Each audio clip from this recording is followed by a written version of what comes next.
Lorsqu'on conçoit la voiture, une nouvelle voiture actuelle, on met les airbags, non? Pourquoi on met les airbags? Est-ce que c'est que celui qui fait la voiture veut que tu fasses accident? Ce n'est pas son objectif que tu fasses l'accident. Quand un constructeur automobile fait une voiture, est-ce que son objectif c'est que tu fasses l'accident? Non. Mais il se dit, regarde s'il peut boire. Il peut appuyer sur l'accélérateur. Il peut voir que le moteur fonctionne bien, c'est encore neuf. Il pompe sur la route. Et puis après, il y a un choc. Ou alors, il peut même rouler normalement et quelqu'un vient le percuter. Comment on le protège au cas où? Il faut arrêter de dire que tu souffres. Tu souffres et ça fait quoi? Tu dis que je suis pauvre et ça fait quoi? Tu crois que ça émeut qui que tu sois pauvre? Ça émeut personne. Peut-être toi seul et ta famille. Même. Et j'aime souvent dire que si tu meurs, rien ne va se passer. Rien. Le monde va continuer normalement, mieux qu'avant. Il y aura de nouvelles évolutions technologiques. On va vivre avec des meilleurs téléphones, plus puissants. On va manger de meilleures nourritures. On va tout. Quand tu meurs, c'est un temps. Après, ça s'arrête. On va continuer à vivre. Tu vois comment on fait comment? C'est ton échec à toi. Tu es parti. Tu as joué ta partition et c'est terminé. Et nous, on va continuer notre partition. Et comme j'aime souvent dire, parfois, tu reçois un message, on dit que ouais, tel est mort. Tu dis que ouais, c'est pas possible. Après, tu reçois un autre message. Que gars, il y a une réunion à 16h. Tu dis, ah d'accord, j'arrive. On oublie d'abord le mort un moment. On fait la réunion. On regarde, on doit gagner combien cette semaine? Quel est le chiffre d'affaires qu'on a généré? Quelles sont les techniques à utiliser? Pendant ce temps, on oublie d'abord le mort. Il est mort, non? On va faire comment? Dès qu'on finit ce qu'on a fait, on réfléchit encore. Oh, dis donc, le programme sort quand? La contribution, c'est chez qui? C'est choquant, n'est-ce pas? Toi, tu es au frigo, hein? C'est terminé. Non, pas déjà de la contribution, de comment on va s'habiller. Le pain, qui s'occupe du pain? C'est toi? Le pain, c'est combien? Et si on est disponible, on va aux obsèques. Si on est disponible. Parce que tu penses que si j'ai un marché que je dois livrer de 100 millions, et le jour où je dois livrer ça, il y a deuil, tu vois qu'il va faire comment? Il va aller au deuil. Pour faire quoi? Il va aller au deuil, faire quoi? Je vais envoyer ma contribution. Puisque de toutes les manières, ma présence ou pas ne va rien annuler, rien empêcher sur le processus du deuil. Il va toujours être enterré, que je sois là ou pas. Il y aura toujours la messe, que je sois là ou pas. Les gens vont toujours manger, boire, danser, que je sois là ou pas. Mieux, je les aide à bien danser, bien boire avec ma contribution. Oui. Ils vont en enterrer le même jour. On met le drap blanc. Oui, c'est aussi pertinent. Dépense-moi. Dépense-moi. Sauf si mon business consiste à organiser les obsèques. Là, ça sert à quelque chose. Et il faut le faire. Et c'est moi qui vais organiser. Que bon, on va voir ce qui va se passer. Alors, est-ce que vous allez trouver le cercueil? Parce que j'ai des cercueils VIP. C'est quand même quelqu'un qui a fait quelque chose d'extraordinaire durant son vivant. Il ne doit pas mourir dans du n'importe quoi. Il faut quand même l'honorer avec un cercueil qui a la hauteur de ce qu'il représente. Est-ce que vous avez déjà les pompes funèbres? J'ai une Mercedes là. C'est quel village? On n'a pas les mêmes objectifs. Est-ce que vous avez déjà un caméraman qui va filmer l'événement? Parce que j'ai mes équipes à Startup Training là, ils vont venir couvrir l'événement afin que voilà, il soit mémorisé de la meilleure manière possible. Qu'on lui fasse un album photo. Oui. Si c'est que je dois gagner de l'argent, avec ton deuil, on va gagner de l'argent. Parce que le seuil d'échec et le seuil de sensibilité doit être hyper élevé. Parce que si tu es quelqu'un d'hyper sensible, tu deviens hyper vulnérable face à un échec. Tu deviens vulnérable. Une fille te balle, l'entreprise va s'arrêter. Hein? Oh, j'ai eu un choc émotionnel. Tu as eu un choc émotionnel. Mon gars m'a barré, je me sens seul. Tu te sens seul? Ok. Bonne santé. Le monde ne va pas s'arrêter. En fait, ce que je veux dire, c'est que chacun doit prendre en perspective le fait que ce que je suis en train de faire actuellement, il y a plusieurs choses qui peuvent se produire. Et parmi ces choses, il peut y avoir un échec. brutal. Et qu'est-ce que je fais si ça arrive? Qu'est-ce que je fais? Toi, actuellement, tu vends les montres. Ton capital actuellement est de combien? Environ 4 millions. Tu stockes les montres où? Si la boutique se brûle cette nuit, qu'est-ce que tu fais demain matin? Qu'est-ce que tu fais? J'appelle mon fournisseur, je cherche comment on fait pour qu'il me renvoie. Tu dois réfléchir à ça maintenant. N'attends pas que ça brûle. Maintenant. Tu dois avoir dans tes options. Si la boutique brûle, c'est pour ça qu'on a créé des projets qui tournent autour de la sécurisation des biens lorsqu'il y a des sinistres. C'est pour ça qu'on a créé l'assurance. Ils ont compris que, il y a souvent des choses comme ça qui peuvent arriver. Nous, on crée notre business derrière ça. On te dit assurance, tout risque. Oui, il y a l'assurance tout risque. Non? On te dit que même si ta boutique brûle, on va restaurer ta boutique en fonction de combien tu payais par mois. C'est la même chose avec la voiture. Oui. C'est la même chose avec pratiquement tous les biens. Même avec les entreprises. On a suivi même les entreprises. On a suivi des activités. Moi, je connais des personnes qui font l'élevage qui est assuré. Ça veut dire que même s'il vient le matin, tous les poussins sont morts. L'assurance paye tout. Il reprend à zéro. Il ne faut pas attendre que ça arrive pour réfléchir sur qu'est-ce que je vais faire. Non. L'algorithme de ce qui peut se passer jusqu'à ce que tu trouves la solution, si un échec pareil arrive, tu dois l'avoir avant. Si on cambriole ma boutique actuellement, on vole tout. Qu'est-ce que je fais? Si ma boutique brûle, qu'est-ce que je fais? Si on arrive à un moment donné où les gens ne portent plus les montres, ou du moins le style de montre que je vends, il y a une nouvelle forme de montre que les gens achètent désormais. Qu'est-ce que je fais? Si les prix des montres chutent de 80% sur le marché, au point où même si je vends 2 fois moins le prix actuel, je ne vais même pas récupérer mon capital. Qu'est-ce que je fais? Ce sont des cas de figure qu'il faut analyser. Parce que c'est une démarche qui est purement scientifique. Lorsqu'on conçoit la voiture, les nouvelles voitures actuelles, on met les airbags, non? Pourquoi on met les airbags? Est-ce que c'est que celui qui fait la voiture veut que tu fasses accident? Ce n'est pas son objectif que tu fasses l'accident. Quand un constructeur automobile fait une voiture, est-ce que son objectif c'est que tu fasses l'accident? Non. Mais il se dit, regarde s'il peut boire. Il peut appuyer sur l'accélérateur. Il peut voir que le moteur fonctionne bien, c'est encore neuf. Il pompe sur la route. Et puis après, il y a un choc. Ou alors, il peut même rouler normalement et quelqu'un vient le percuter. Comment on le protège au cas où cet événement arrive?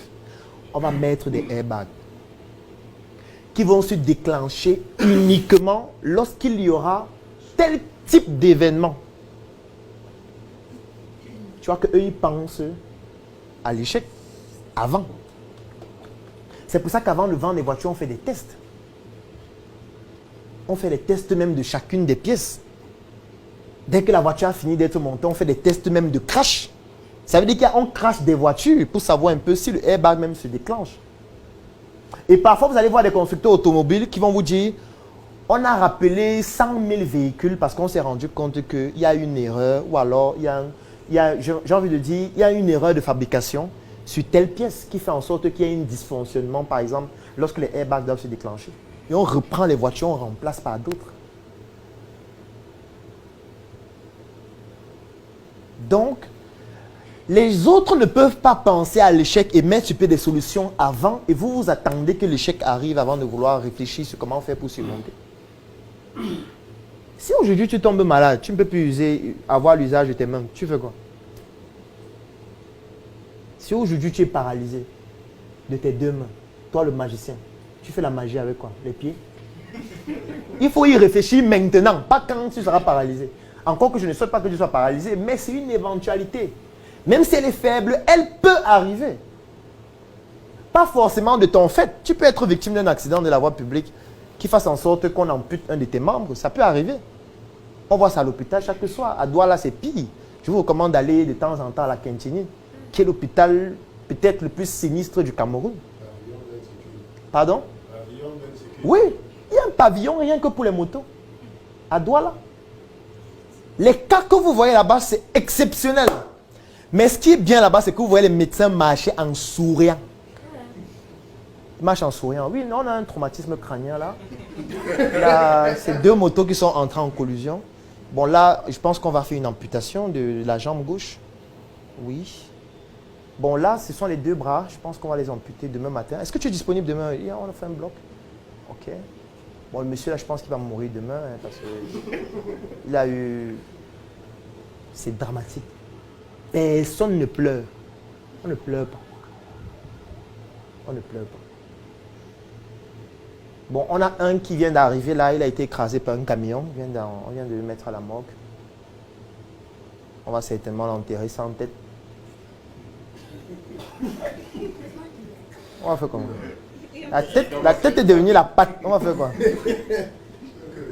Le médecin va commencer à faire la robotique pour faire une tête pour mettre sur son corps. On va enterrer, on va seulement couvrir le corps. On va mettre dans le cercueil pour ceux qu'on enterre le cercueil. Parce que quand vous prenez la moto, est-ce que vous avez pensé si il fait l'accident? Parce que il faut réfléchir, il faut réfléchir. Les gens disent non, la moto ça va vite, c'est rapide, ça se glisse dans les embouteillages. Ok, ça se glisse dans les embouteillages. D'accord. Si une voiture vous percute, qu'est-ce qui se passe? Vous n'avez pas de casque. Vous ne pouvez même pas citer le nom de 2 neurochirurgiens qui seront peut-être les seuls à vous prendre en charge s'il y a un traumatisme crânien. Et même si vous pouvez citer leur nom, ils ne travaillent pas 24 heures sur 24. Vous allez arriver à l'hôpital, on va vous dire que le neurochirurgien n'est pas là. On attend qu'il arrive. Il est à l'eau d'œil. Imaginez vous n'arrivez pas à l'hôpital, on dit que le neurochirurgien est à l'eau d'œil. On fait quoi? Il va vous opérer sur WhatsApp. Parce que ce que je veux dire, c'est quoi? C'est qu'à un moment donné, il faut s'interroger sur son environnement pour évaluer les risques qui peuvent entraîner un échec chez vous et pour anticiper dessus. Mais les risques sont infinis. Oui, les risques sont infinis. Par contre, il y a des risques mesurables et sur lesquels on peut anticiper. Je ne suis pas en train de dire que vous allez anticiper sur tout. Parce que quand on fabrique un véhicule, on n'anticipe pas sur tout. On anticipe sur certains risques. Mais on sait que si d'autres arrivent, bon, c'est mort. Mais au moins sur ceux qui vont avoir une plus grande probabilité d'arriver, eux, on doit pouvoir sécuriser ça. On doit pouvoir anticiper dessus. Par exemple, le fait que tu tombes malade, ce n'est pas un risque qui est difficile à arriver. Tu peux tomber malade à n'importe quel moment. Tu peux sortir d'ici, tu t'arrêtes là, tu manges un porc mort quelque part. Tu manges, le temps que tu arrives à la maison, tu commences à vomir le sang. C'est possible. Tu as une toxi-infection alimentaire chronique, ce qu'on appelle une TIAC. Et qu'est-ce que tu fais? Là, tu commences à être malade sérieusement. Tu es couché à l'hôpital, tu es hospitalisé. On te dit qu'on doit te faire une transfusion sanguine. On cherche le sang, on ne voit pas. Qu'est-ce que tu fais? Tu as l'argent, 200 millions dans ton compte, mais on cherche le sang, on ne voit pas. Tu fais quoi? On va prendre ton argent, on va découper. On écrase, on met un peu d'eau. On met le foléré, on te transfuse ça. C'est ça qu'on va faire. On ne peut pas transformer l'argent en sang. C'est là où tu dois commencer à réfléchir. C'est pour ça, vous ne vous êtes jamais posé la question pourquoi dans toutes les voitures qui conduisent les chefs d'État, il y a toujours des poches de sang. Vous savez ça, non? Dans toutes les voitures qui conduisent les chefs d'État, bon, les chefs d'État sérieux, il y a toujours des poches de sang compatibles pour eux. Toujours. De telle sorte que s'il est victime d'un accident avec la voiture là, et qu'il faut transfuser, on va prendre le sang qui est dans la voiture pour le transfuser. On ne va pas chercher les donneurs que non, il faut faire. Non, non, non, non, non. C'est trop long, ça perd du temps. Quand ils prennent l'avion, il y a leur poche de sang à l'intérieur. Parfois, il y a des blocs à l'intérieur où on peut intervenir urgemment à n'importe quel moment, même dans la voiture. Parce que s'il faut sacrifier 100 personnes pour sauver le chef de l'État, on va sacrifier les 100 personnes. Puisqu'il est plus important que vous. Il est plus important que vous. S'il faut sacrifier 1000 personnes pour sauver le chef de l'État, on va les sacrifier. Non? On va faire comment? Tout le monde anticipe sur l'échec. Pourquoi toi, tu ne veux pas anticiper? Pourquoi? Pourquoi tu investis des millions et tu ne réfléchis pas sur ce qui peut arriver? Si ça se passe mal, et qu'est-ce que tu fais? Pourquoi tu attends que ça arrive avant de poser l'action qu'il faut? Peut-être tu ne seras même plus vivant pour poser cette action. Et tu vas laisser ta famille en danger. C'est pour ça que moi je trouve parfois dramatique le fait que vous voyez des hommes d'affaires, qui meurent, et puis leur famille se tiraille pour les biens. Parce qu'on se dit, on va faire le testament qui sera caché. On va donner à un notaire. Et puis on va attendre le jour de la mort. Et quand tu meurs, le notaire va venir avec le document, dire que voilà ce que le père avait dit que quand il meurt, ça va se passer. Mais pourquoi tu attends de mourir avant qu'on sache ce qui va se passer? Il faut le faire au vivant. C'est dommage. Juste parce qu'on n'a pas anticipé sur l'échec. Et l'échec dans ce cas de figure, c'est quand je vais mourir, qu'est-ce qui se passe après? Comment est-ce que je pérennise mes biens après? Toi, par exemple, qui as une boutique, si quelque chose t'arrive maintenant, qui gère la boutique? Est-ce qu'il y a quelqu'un qui connaît les procédures de la boutique? Est-ce qu'il y a quelqu'un qui connaît les fournisseurs? Est-ce qu'il y a quelqu'un qui connaît vendre? Est-ce qu'il y a quelqu'un qui connaît tes comptes bancaires? Si tu as 2 comptes bancaires où il y a 100 millions, tu mets personne ne connaît, tu sais ce qui va se passer? C'est que la banque va prendre ton argent. Ça arrive tous les jours. Moi, j'ai des amis qui sont gestionnaires de comptes. C'est un des business de la banque. Parce qu'il y a des gens qui ont des comptes bancaires, ils cachent. Ils se disent que non, ma femme ne doit pas savoir, ma famille ne doit pas savoir. C'est mon argent, attention. Quand tu meurs, on fait quoi? Le gestionnaire de compte est le seul qui sait que tu as un compte. Tu penses que si tu as un problème là maintenant, et puis tu meurs, le gars ne souhaite pas. J'aime toujours prendre le pire. Et que tu avais 2 millions dans ton compte Orange Money, tu étais la seule à avoir le code. Qu'est-ce qu'on fait? Il y a une procédure. Qui va faire la procédure?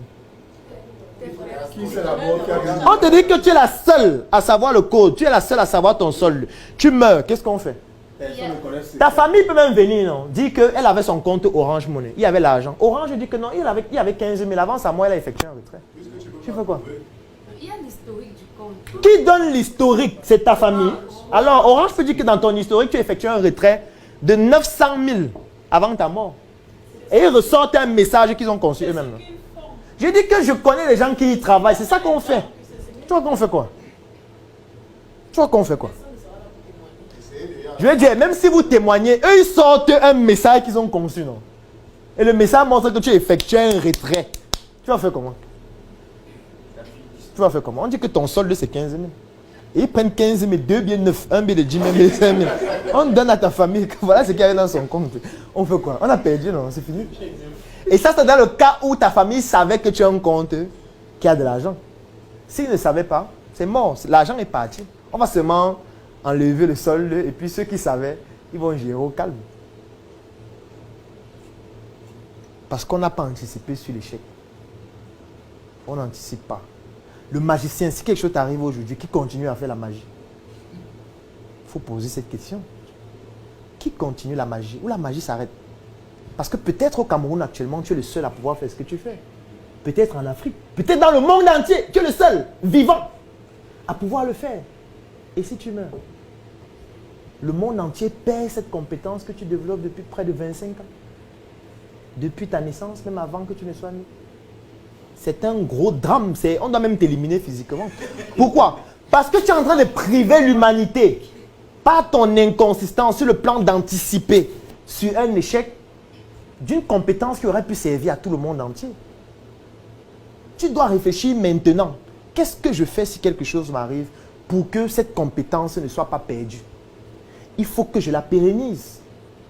Il faut que je permette à d'autres personnes de pouvoir le faire.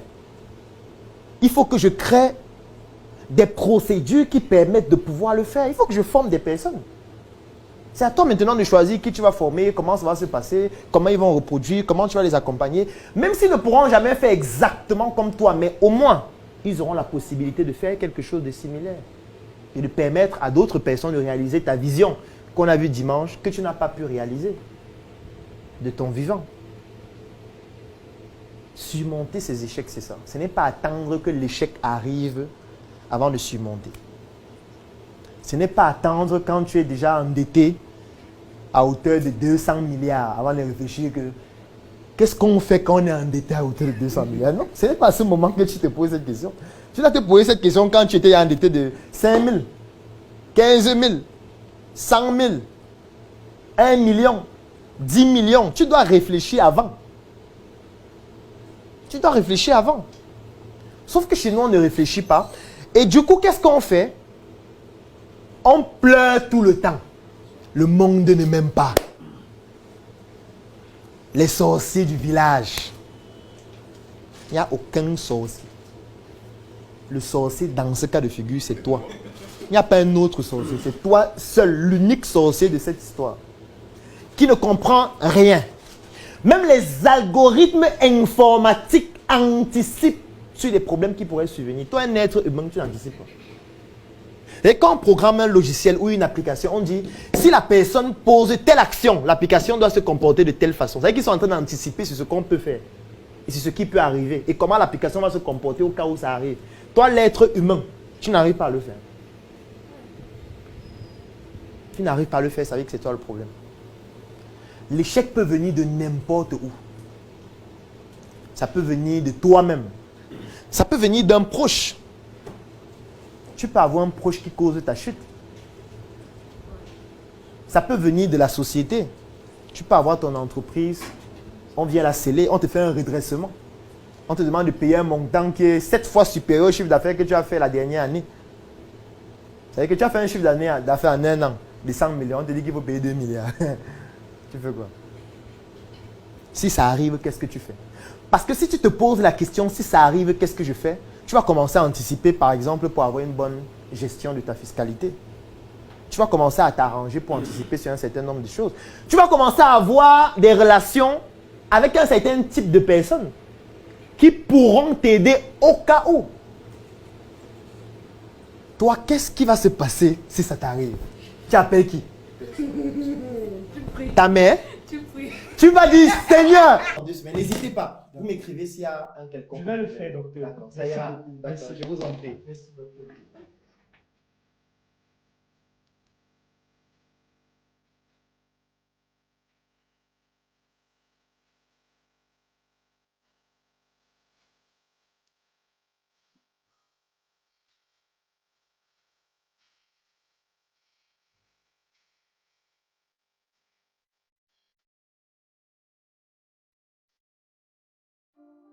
Mais je dis, chérie, Oui, mon cœur. qu'est-ce que tu as mangé?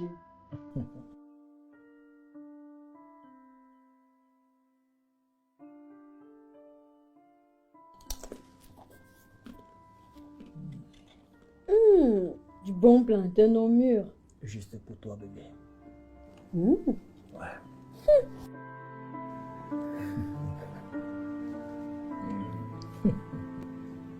Du bon plantain.